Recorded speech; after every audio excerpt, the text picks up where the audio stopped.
Hello everybody and welcome back to Matty Reacts, the channel where we take a look at things we've never seen or listened to before. And today we're taking a look at Sum 41, Waiting on a Twist of Fate. Now Sum 41, what I would consider one of my two gateway bands into rock music, heavy music. So I was very much a 90s pop kid growing up. Basically, I collected smash hits and listened to everything that was on the radio. And then when I got a little bit older, secondary school age, I guess, I got two albums, which were Good Charlotte, The Young and the Hopeless, and Sum 41, All Killer No Filler. And they were the two albums that sort of got me into music that wasn't pure pop. I mean, some people would argue that Good Charlotte and Sum 41 at the time, and Good Charlotte have a lot of pop sensibilities about them.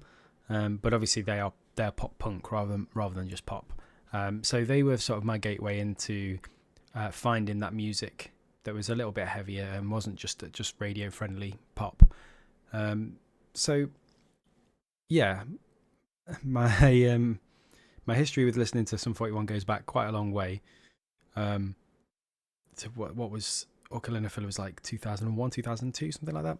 So yeah, I was in secondary school by then, and this is the sort of stuff I started to listen to.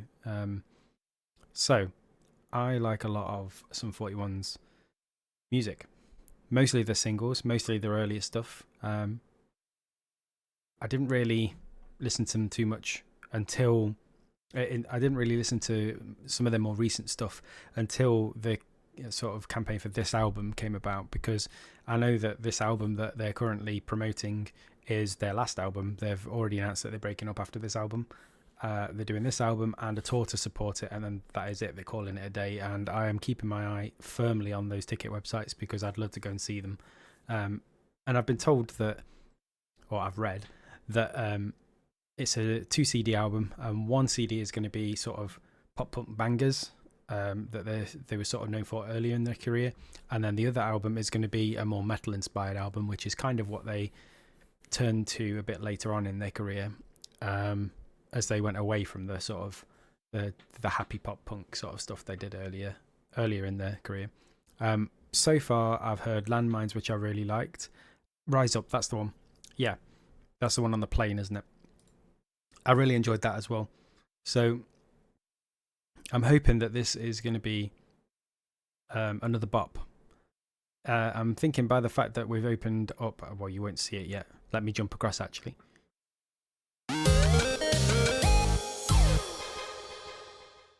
So yeah, I'm hoping by the fact that we've opened up on a big screen that says the Punk Rock Museum, that this is another one from the sort of pop punk side of the album.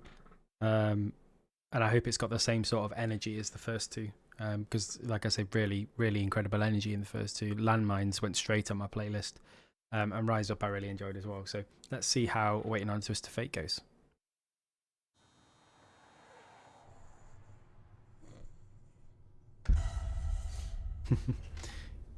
Capitalism sucks, but this job's pretty cool. Fair enough.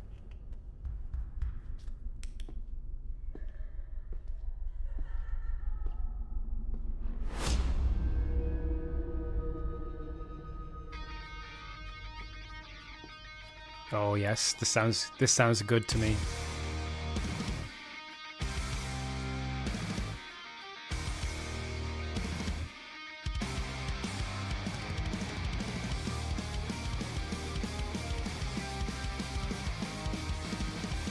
Yeah, I like this riff.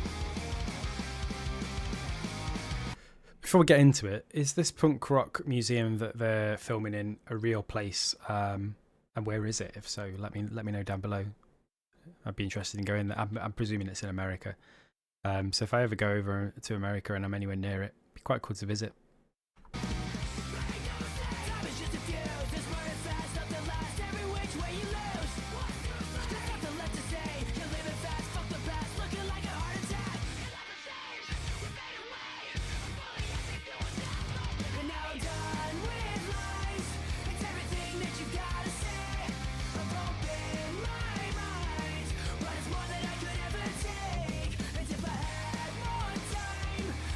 Maybe I can find something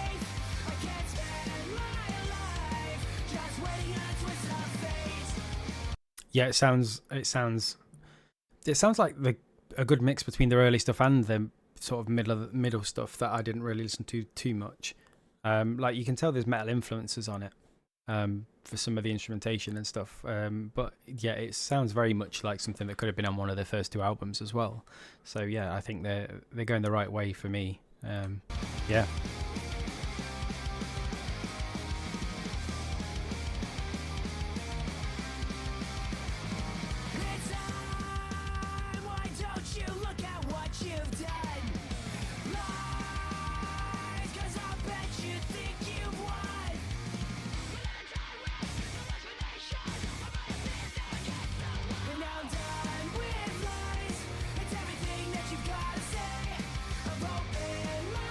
They're still so good, aren't they?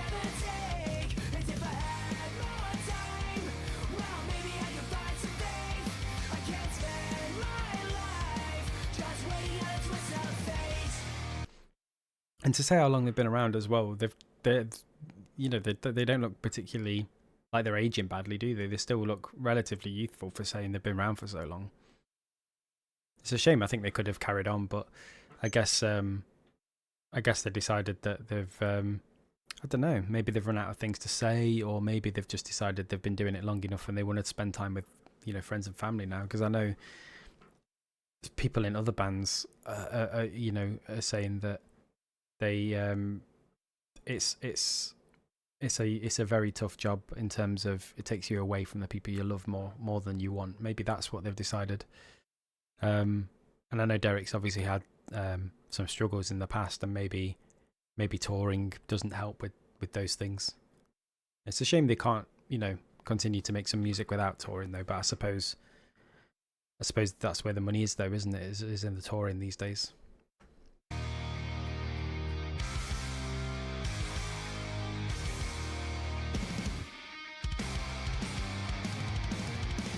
Are we getting a solo?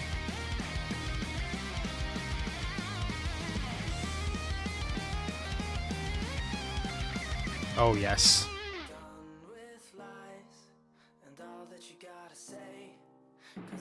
Shout out to Green Day in the background there.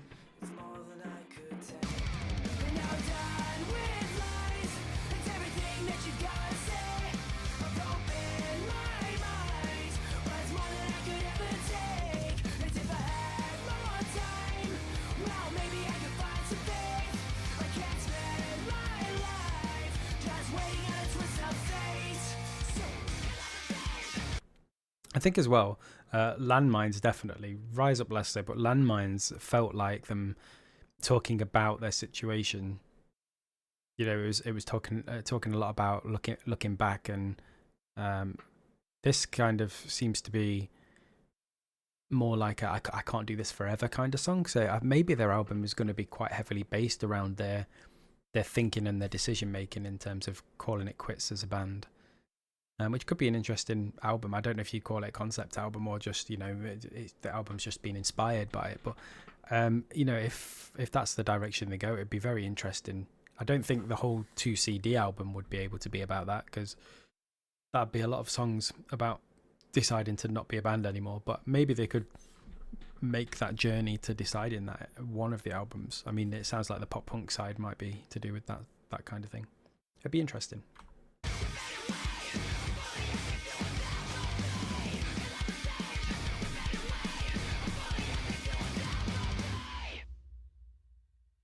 Nice.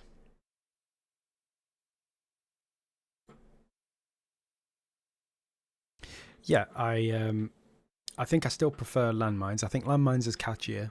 I think Rise Up is catchier, but I think this is also a very good song and fits in well with the first two. I think the pop punk side of that double album is going to be, we've had some good stuff. I didn't mind, when Blink 182 came back with Tom and did that album. I'm not a big fan of Blink with Tom singing. I was a much bigger fan of Blink 182 when they released a couple of albums without him in the middle. California by Blink 182 is a really good album, in my opinion. But some of the stuff they did with Tom actually sounded pretty decent. And then we had the Green Day album recently, which was a kind of a return to form after a couple of not so impressive albums. We had MCR came back a couple of years ago with a single. I'm really hoping that turns into another album. But Foundations of Decay was, I wish they'd mixed it with the vocals slightly higher. But apart from that, a very good song. We're being spoiled, really. And I really want to love this album, and I really want to go and see them live before they call it a day. So fingers crossed that happens, and fingers crossed the album's a good one. I actually can't wait to listen to it. It'll be a really good album. So yeah, thank you very much for dropping by, and I'll see you again in another reaction video soon.